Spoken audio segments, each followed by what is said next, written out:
আমি অসমীয়া মাধ্যমৰ বিদ্যালয়সমূহ নতুনকৈ নিৰ্মাণ কৰাৰ এটা কৰ্মসূচী হাতত লৈছিলোঁ আৰু বৰ্তমানলৈকে আমি ৫০০খন স্কুল প্ৰায় ৯ কোটি 10 কোটি কোনোবাত 11 কোটি কোনোবাত 7 কোটি লোকেশ্যন চাই পেলাই বা মাটি কিমান আছে মাটি কালি কিমান আছে তাৰ ওপৰত নিৰ্ভৰ কৰি আমি অনুদান আগবঢ়াই আহিছোঁ।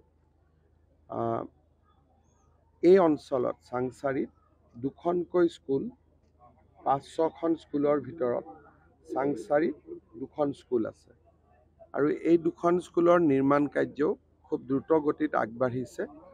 জানুৱাৰী মাহত আমি এই 2খন স্কুলৰ নিৰ্মাণ শেষ কৰিম।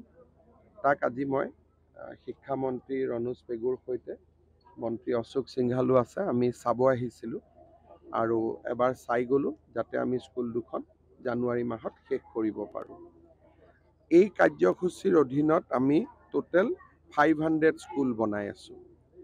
আপোনালোকে অনুমান কৰিব পাৰে যে 8 কোটি টকাকৈ যদি 500খন স্কুলত দিয়া হয় তাৰমানে এইটো 4,000 কোটি টকা আৰু ই অসমীয়া মাধ্যমৰ বিদ্যালয়সমূহক ইংৰাজী মাধ্যমৰ বা বিশেষকৈ ছেইণ্ট মেৰিজ ডন বস্কোৰ দৰে সমান ইনফ্ৰাষ্ট্ৰাকচাৰ দিবৰ বাবে গৈ আছে।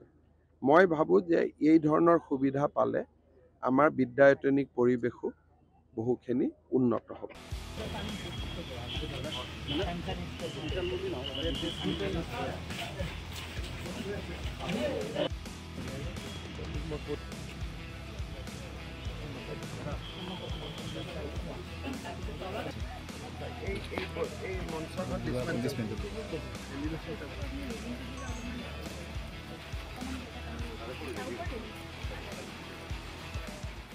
আমি অসমীয়া মাধ্যমৰ বিদ্যালয়সমূহ নতুনকৈ নিৰ্মাণ কৰাৰ এটা কৰ্মসূচী হাতত লৈছিলোঁ আৰু বৰ্তমানলৈকে আমি ৫০০খন স্কুল প্ৰায় 9 কোটি 10 কোটি কোনোবাত 11 কোটি কোনোবাত 7 কোটি লোকেশ্যন চাই পেলাই বা মাটি কিমান আছে মাটি কালি কিমান আছে তাৰ ওপৰত নিৰ্ভৰ কৰি আমি অনুদান আগবঢ়াই আহিছোঁ।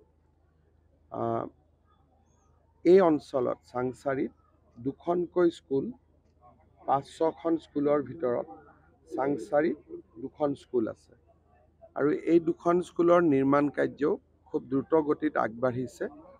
জানুৱাৰী মাহত আমি এই 2খন স্কুলৰ নিৰ্মাণ শেষ কৰিম। তাক আজি মই শিক্ষামন্ত্ৰী ৰণোজ পেগুৰ সৈতে মন্ত্ৰী অশোক সিংঘালো আছে, আমি চাব আহিছিলোঁ আৰু এবাৰ চাই গ'লোঁ যাতে আমি স্কুল 2খন জানুৱাৰী মাহত শেষ কৰিব পাৰোঁ। এই কাৰ্যসূচীৰ অধীনত আমি টোটেল 500 স্কুল বনাই আছোঁ। আপোনালোকে অনুমান কৰিব পাৰে যে 8 কোটি টকাকৈ যদি 500খন স্কুলত দিয়া হয় তাৰমানে এইটো 4,000 কোটি টকা আৰু ই অসমীয়া মাধ্যমৰ বিদ্যালয়সমূহক ইংৰাজী মাধ্যমৰ বা বিশেষকৈ ছেইণ্ট মেৰিজ ডন বস্কোৰ দৰে সমান ইনফ্ৰাষ্ট্ৰাকচাৰ দিবৰ বাবে গৈ আছে।